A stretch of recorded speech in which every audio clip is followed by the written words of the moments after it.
Welcome back to Chapel Youth Chat, where we want to equip you with tools, resources to defend your faith, but also just equip you with knowledge and general Bible understanding for what you believe, why you believe it, and why it is ultimate truth.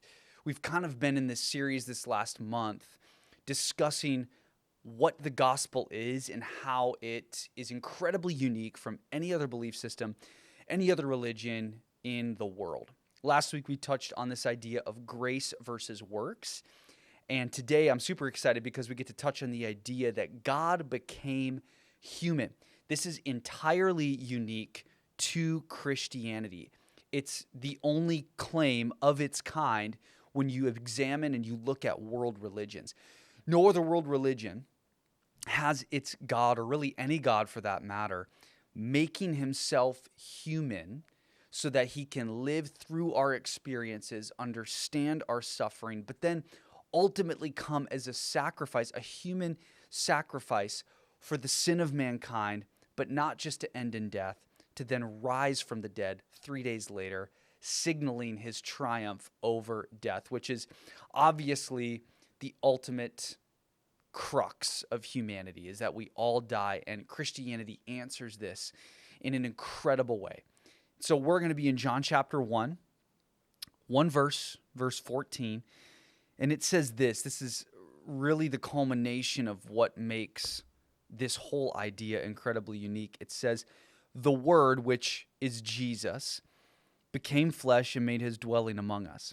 We have seen his glory, the glory of the one and only Son, Jesus, who came from the Father, full of grace and truth."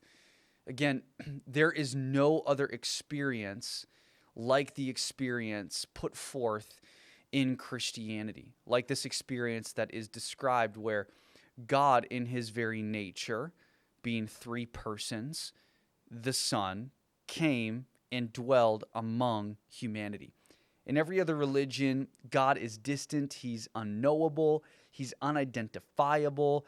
There's nothing that can really tie deities of other religions or gods of other religions to humanity. And the reality is, God loved us so much that he made himself a human being at a moment in history. He inserted himself into history to live our experience, to suffer as we suffered, to be tempted as we've been tempted, so that we actually can have a great high priest, which is what the New Testament speaks to, who can actually sympathize with our weakness, can sympathize with what we've been through. Typically, it's hard for people to become religious because they see God as this distant, far-off, judgmental figure. And while the God of the Bible is absolutely the ultimate judge, he absolutely has final authority, and he absolutely holds justice in his hands, he's also experienced what you and I have experienced. He's not distant from that. And that's an incredible, unique distinction that's only available in the God of the Bible. That is only something that you see in the scriptures. We call this the incarnation. It's God making himself flesh.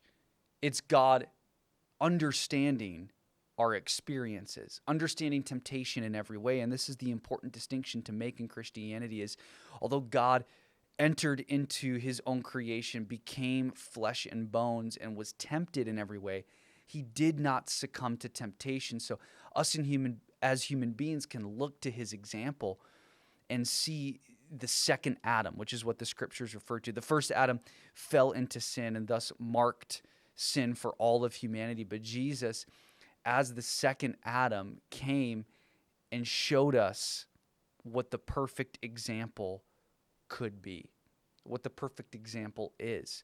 And he was that for us. We're all flawed. We're all broken. It's in our nature to be sinful and to fall short. But Jesus, God himself, involved himself with creation and ultimately died as the perfect sacrifice for our sin and the sin of all humankind for all of human history. And this, my friends, is the most unique experience you could ever point to in all of world religion. God became flesh, made his dwelling among us. And because of that, his sacrifice, and especially his resurrection, we can have eternal life with God forever. Because there's a heavy price to pay for our sin. We don't just get off scot-free, but thank God he put a plan into place where he himself would die. A brutal death, absolutely. But so that you and me wouldn't have to spend eternity away from him, but eternity with him. Be blessed. Have a great day.